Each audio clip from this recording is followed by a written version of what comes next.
Le fameux ballet zougloutique est-il réellement une danse ivoirienne ou une inspiration importée des États-Unis devenue phénomène local? Derrière la polémique, une question beaucoup plus profonde que nous poserons à notre invité. Qui détient aujourd'hui la paternité de nos codes culturels à l'ère de la mondialisation? Nous en parlons, je l'ai dit avec vous, Edmond Doua. Le ballet zougloutique, on le voit notamment avec Voix des Anges, le groupe Zouglou VDA, qui en a fait donc une sorte de paternité et qui se le revendique aujourd'hui comme une danse ivoirienne. Est-ce réellement le cas? Alors, on va tout de suite mettre les pieds dans le plat.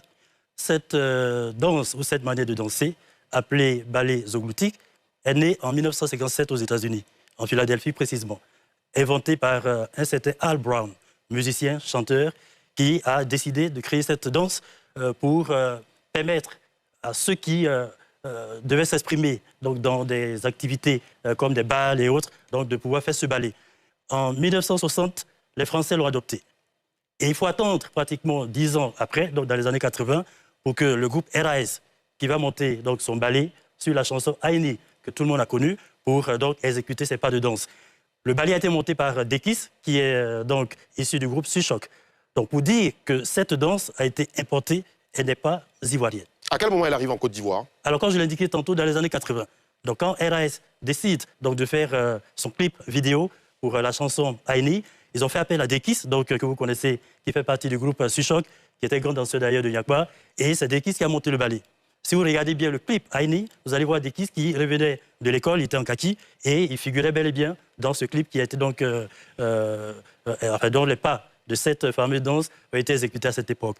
Alors, quand vous regardez bien les pas de danse de la chanson Secret africain de Magic System, ces mêmes pas de danse ont été repris. Quand vous regardez bien les pas de danse des Poussins Choc à Sec Kotoko, les mêmes pas de danse ont été exécutés. Donc pour dire que cette danse a bel et bien été importée, le zouglou c'est une philosophie, le zouglou c'est une danse. Alors, si on veut rester dans l'esprit, la lettre, la philosophie du zouglou, c'est vrai que les pas peuvent être améliorés, mais il faut qu'on reste dans, je dis, dans l'originalité du zouglou.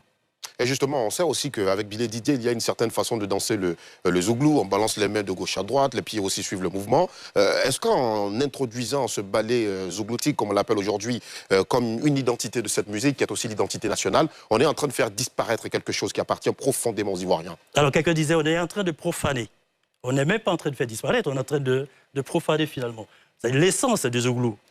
Alors, quand on reprenait la chanson de Boglo Kofi de Billy Didier, c'est cette manière d'implorer le Seigneur qui a engendré le zouglou, danse philosophique, qui permet à l'étudiant de se recueillir et d'oublier un peu ses soucis. Dansons donc le zouglou. Donc en réalité, si on n'est pas dans cette dynamique de la danse, d'ailleurs Opokunti que j'ai joint dans le cadre de cette émission, qui a été le premier à donner le nom zouglou.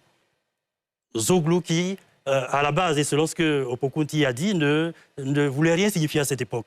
C'était Joe Christie, père son âme, l'adjudant qui était à la retraite donc avant de nous quitter, Gogoa Christian, c'est lui qui avait cette manière de libérer en réalité.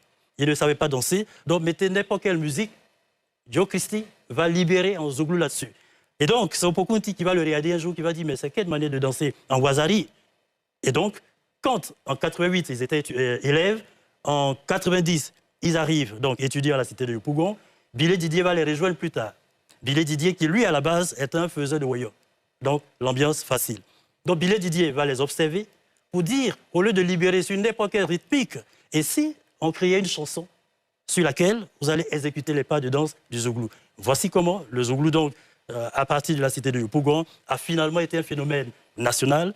Et de l'autre côté de la rive, si on peut le dire ainsi, Trècheville, Batanikolo et autres, qui eux déjà avaient leur manière de danser, qui était le kwaklo ou le yakba, vont rejoindre plus tard donc, cette philosophie pour pouvoir donc, adapter leur pas de danse et créer ce grand mouvement qui plus tard est appelé zouglou. Donc en un mot comme en mille, le zouglou est une danse, le zouglou est une philosophie, et d'ailleurs le zouglou repose sur un triptyque composé de 3 éléments essentiels.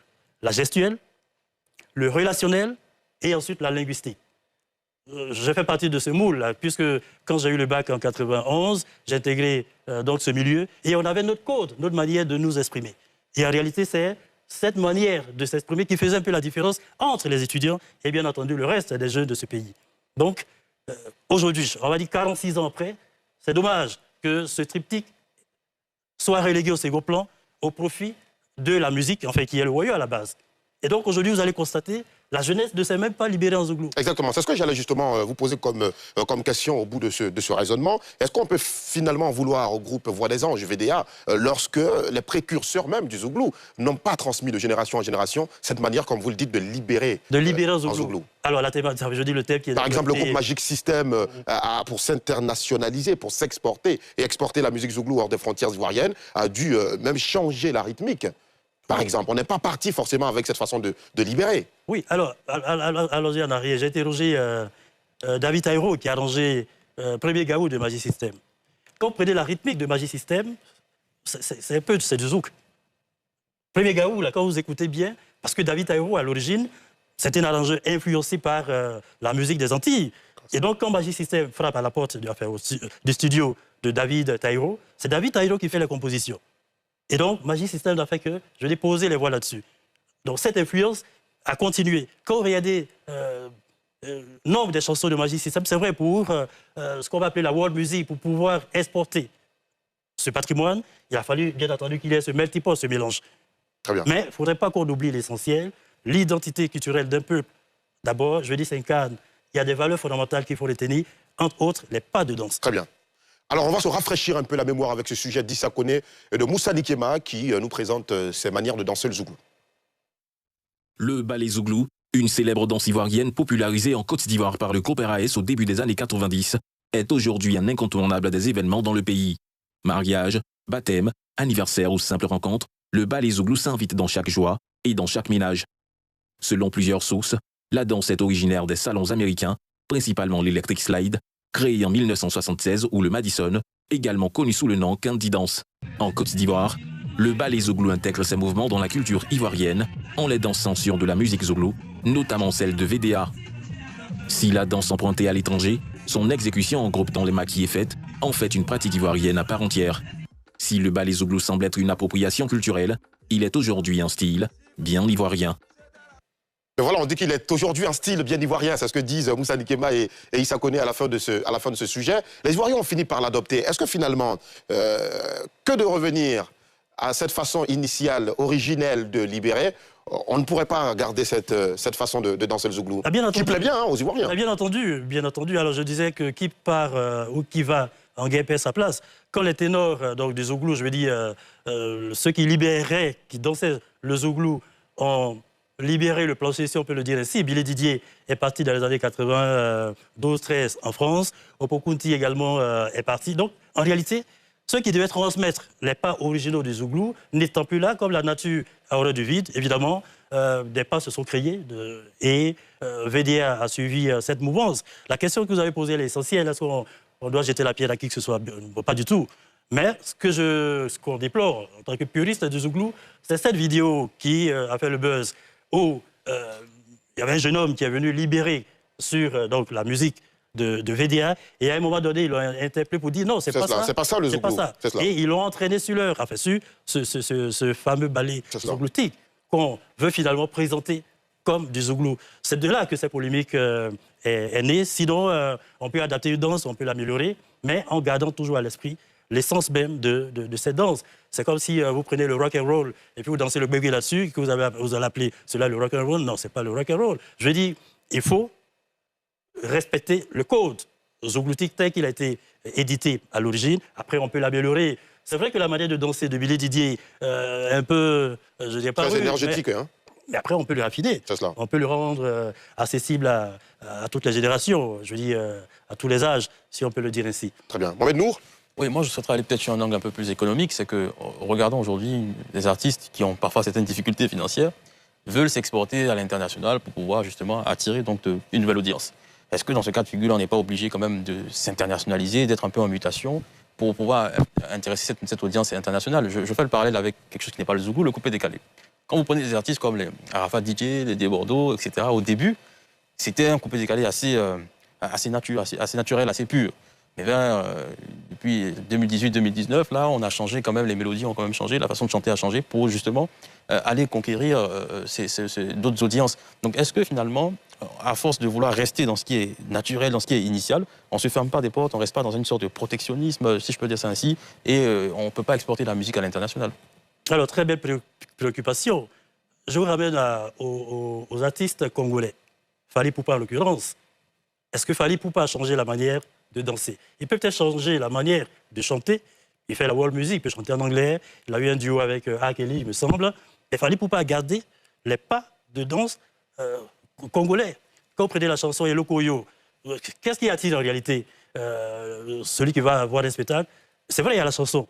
Mais il y a aussi la chorégraphie, il y a tout ce qui entoure. Et d'ailleurs, c'est ce que... Quand on suivait un concert de Koffi Olomidé, quand il finit la partie rumba, après il y a la partie sébène que tout le monde attend. Donc où finalement on se lève pour danser. Comme pour dire que la danse a son importance dans une orchestration musicale.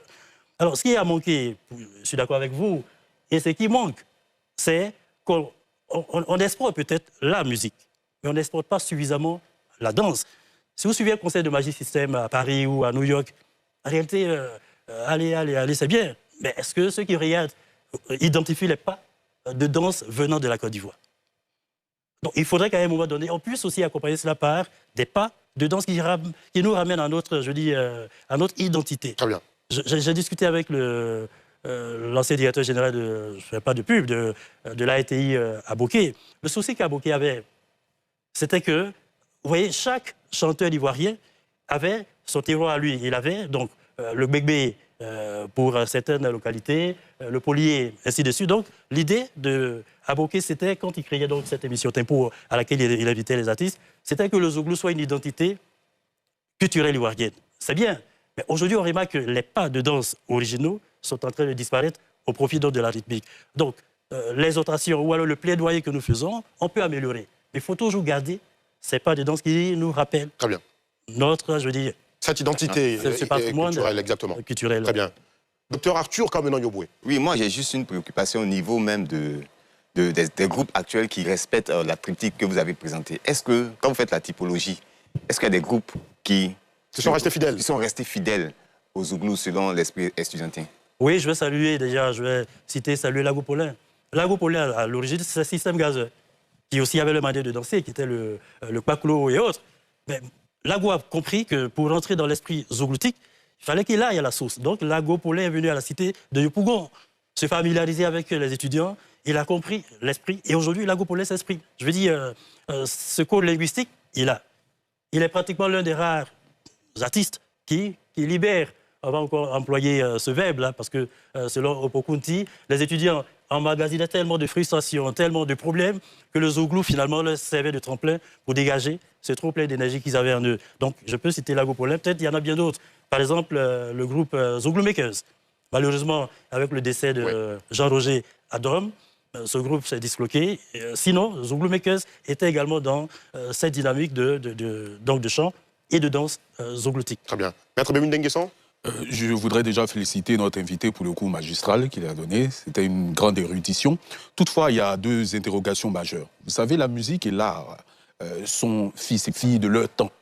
Les problèmes des années 90 sont-ils les préoccupations actuelles de notre temps? Vous savez qu'il y a une grande mondialisation. Et est-ce que les danses du passé pourraient être rééditées aujourd'hui? Vous avez parlé de certains artistes comme Lago Paulin. Est-ce qu'un jeune de 17, de 16 ans pourrait facilement se retrouver dans ce style? C'est la première interrogation. La deuxième, vous avez parlé de conserver l'or natif. Et je suis d'accord. Et en Côte d'Ivoire, la loi 2016-555 du 26 juillet 2016 relative aux droits d'auteur et droits voisins parle de la protection en matière de danse, en matière de création artistique. Donc la deuxième question est de savoir si le Zouglou original, et donc originel, du Zouglou est protégé juridiquement. Très bien. Alors pour la première question, j'aime bien prendre cette image. Quand vous allez suivre un concert de Yoni Hallyday pendant qu'il était vivant, c'est des parents qui partaient, je veux dire, à ces lieux de spectacle avec leurs enfants.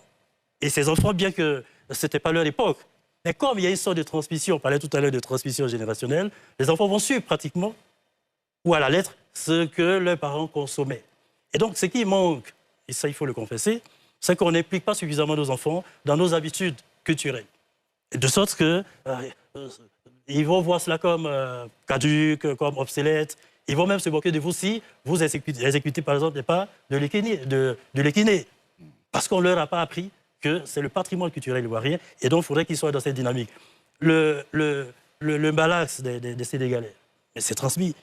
À un concert, je veux dire, vous avez vu le dernier Femua avec Youssou N'Dour, la danse Mbalax a été exécutée.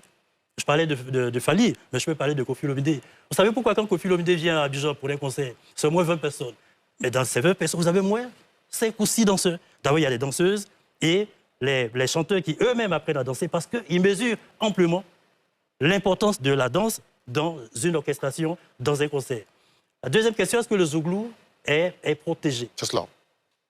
Il y a des démarches en cours avec le ministère de la Culture et de la Francophonie, mieux, pour que le Zouglou soit inscrit au patrimoine culturel de l'UNESCO. Donc, il y a des démarches en cours. J'ai été approché pour voir dans quelle mesure, parce qu'il y a tout un paramètre pour qu'on inscrive, comme la Rumba a été inscrite. Donc, effectivement, les démarches sont en cours et pour protéger et en même temps pour inscrire cette philosophie, cette danse dans le patrimoine culturel de l'UNESCO. Edmond Douard, dernière question avant de refermer cette émission. Oui, absolument, je pense. Alors finalement, est-ce qu'il faut protéger le code, j'allais dire le code culturel ivoirien contre les influences extérieures, ou bien on peut accepter et se dire finalement que la culture, c'est un vif mélange de réinvention, de transmission, de nouvelles générations? Alors, effectivement, il ne faut pas enfermer la culture dans une sorte de récipient hermétiquement fermé. Il faut s'ouvrir. Mais quand on s'ouvre, je le disais tantôt, il y a le minimum qu'il faut conserver. La salsa se danse, certainement qu'elle n'a pas été améliorée, mais la salsa a le même code, la même manière d'être dansée. Le rock and roll, c'est la même chose. Et bien d'autres dansent. Donc oui, on doit s'ouvrir, puisque la mondialisation l'exige. Mais en même temps, il faudrait que ce qui identifie, qu'on appelle le marqueur identitaire d'un peuple, soit sauvegardé. Et donc on retient aussi ce soir que cette façon de danser le Zouglou qui est en vogue ces dernières années, ce n'est pas une danse Zouglou. Ce n'est pas une danse Zouglou, c'est une danse américaine inventée par Al Brown, comme je l'indiquais tantôt, en 1957, qui a été exportée donc, de la France et plus tard en Côte d'Ivoire avec le groupe RAS sur la chanson Aïni. Dites-nous dans les commentaires ce que vous en pensez de cette intervention. Surtout, n'oubliez pas de vous abonner en activant la cloche de notification pour des infos exclusives.